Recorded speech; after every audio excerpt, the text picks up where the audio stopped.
இன்றைக்கி மீன் குழம்பு தாங்க செய்ய போகிறோம். அதுக்கு தேவைக்கேற்ப எண்ணெய் சேர்த்துக்கலாங்க. எண்ணெய் நல்லா காஞ்சதும் 1/2 டீஸ்பூன் வெந்தயம் சேர்த்துக்கலாம். வெந்தயம் நல்லா பொரியட்டும். இப்போ வெங்காயம் சேர்த்துக்கலாங்க. சின்ன வெங்காயம் பார்த்திங்கன்னா இடித்து நான் சேர்த்துருக்கேன் உரக்கல்லில். இதுக்கு பச்சை மிளகா சேர்த்துக்கலாம். அப்படியே பூண்டு சேர்த்துக்கலாங்க. பூண்டு நீல அளவில் கட் பண்ணி வச்சுருக்கேன். இது சேர்த்துக்கலாம். எல்லாத்தையும் நல்லா எண்ணெயில் வதக்கிடலாம். ஒரு 2லேருந்து 3 நிமிஷம் நல்லா வதங்கட்டுங்க. வதங்கிடுச்சு. நம்ம கருவேப்பிலை, தக்காளி சேர்த்துக்கலாம். இது நல்லா ஒரு 2 நிமிஷம் நல்லா வதங்கட்டும்.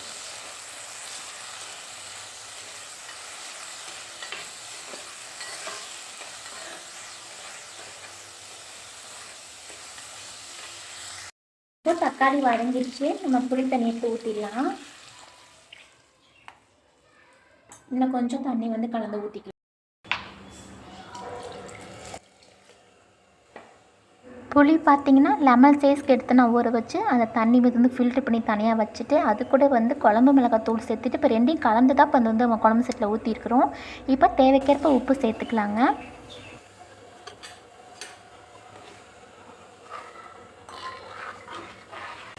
நல்லா கொதிச்சு வரும்போது நம்ம மீனை போட்டுக்கலாம்.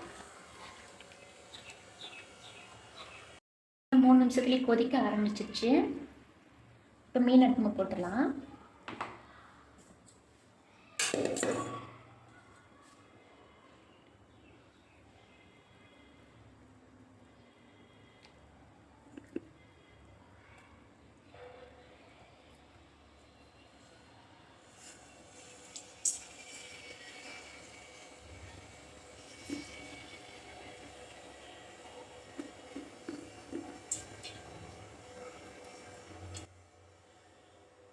மீன் பார்த்திங்கன்னா ஜிலேபி மீன் தான் 1 கிலோ வாங்கியிருந்தேன். அதில் வால் பகுதியும் தலை பகுதியும் மட்டும் தனியாக எடுத்து குழம்புக்கு வச்சுட்டுங்க. மீதி பொரிக்கிறதுக்கு வச்சாச்சு. இப்போ மாங்காய் சேர்த்துக்கலாங்க. எனக்கு மீன் குழம்புல மாங்காய் சேர்க்காம மீன் குழம்பு சாப்பிட்ட மாதிரி தெரியாது. இப்போ நம்ம அடுப்பு சிம்மில் வச்சுட்டு ஒரு மூடி போட்டு ஒரு 7-8 நிமிஷம் இல்லை 10 நிமிஷம் அப்படியே அடுப்பில் விட்டுடலாம்.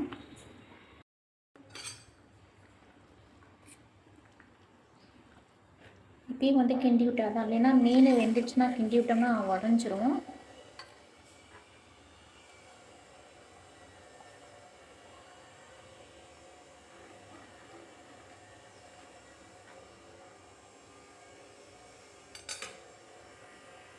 உப்பு, காரம், புளிப்பு இதெல்லாம் கரெக்டாக இருக்கான்னு பார்த்துட்டு மூடி போட்டு மூடி வச்சிடலாங்க.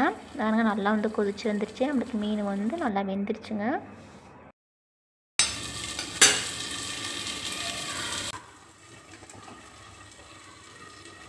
நல்லா உடஞ்சி வந்துருக்கு.